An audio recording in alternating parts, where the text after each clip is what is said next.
going to talk to you about what we've learned about building a diverse and inclusive team at Bulb. So just to sort of, I guess, reintroduce myself. So I'm Amit Gudka, co-founder and COO of Bulb. We're an energy company. We're also a proud B Corp, so been a B Corp pretty much from when we initially launched. We set up Bulb explicitly with the idea of creating more than just shareholder value, and B Corp in the UK was, I think, quite early stages at that point as well, and it was just really agreed with so many of the things that we were trying to do. We've grown a lot over the last few years, and we recertified as a B Corp last year. So, bit of a disclaimer. Diversity and inclusion, we aren't getting this right all of the time. I'm not here to sort of just, I guess, blow our trumpet about how well we're doing at this. There's a couple of sort of practical examples or practical points that I want to share with you that will hopefully can hopefully help as well. So at Bulb, we have a set of cultural values that define a term that we call being bulby. There's a number of these, and there's a couple here that I think are particularly relevant to our experiences of building a diverse and inclusive team at Bulb. First one is data wins. So data wins actually as a company value, so one of the team's favorite, one of the fans' favorites. It sort of drives a number of things that we do, and has a lot of relevance to diversity and inclusion as well. So data matters when it comes to diversity because you can't improve what you don't understand, and so gathering and publishing diversity data has really helped with this. Being transparent with that data really helps to keep it front of mind. So practically speaking, how do we do this? So we explicitly ask all of our team to fill out their diversity data using our HR tool called Namely. We use this system to collect and maintain that data.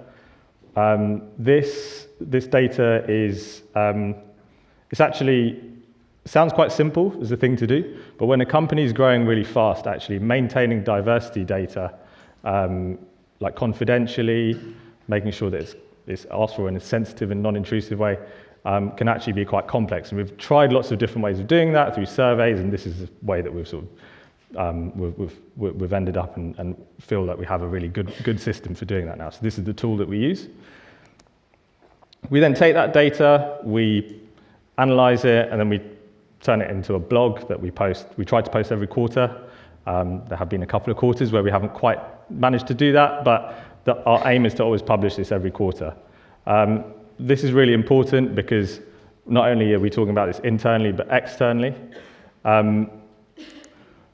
We publish the things that we're doing well on. Everyone likes to talk about the things that they're doing well at. So for example, diversity of school background is something that has increased as we've been tracking this, which has been a positive thing. But it's really important that we talk about the things and are transparent about the things that we're not doing so well at. So, for example, we haven't made the progress on increasing the representation of people with disabilities at Bulb.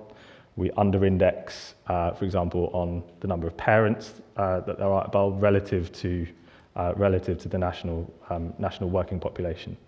So what's really good about this is that it helps keep it front of mind. It's something that we look at and the team looks at and people externally look at on a quarterly basis.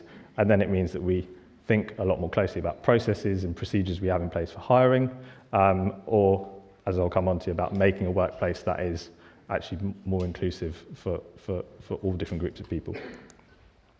So bring us on to the second value that I think is really relevant to this. We take care, and it's really important. Data's not.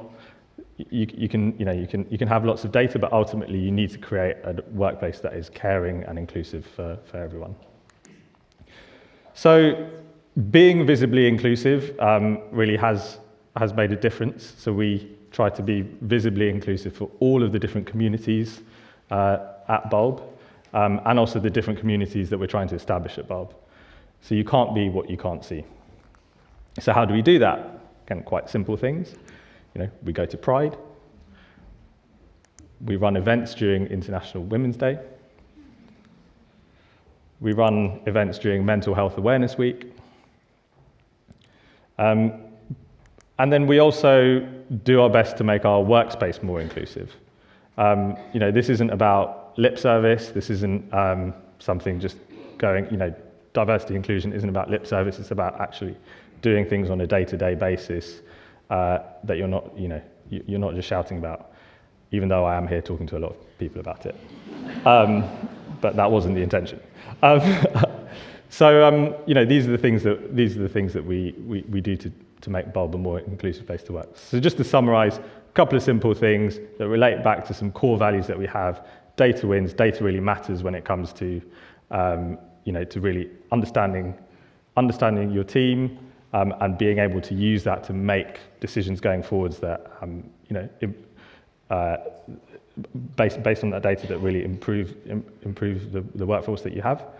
And finally, also, we'd really like to take care of our team, and the way that we do that is by being visibly inclusive.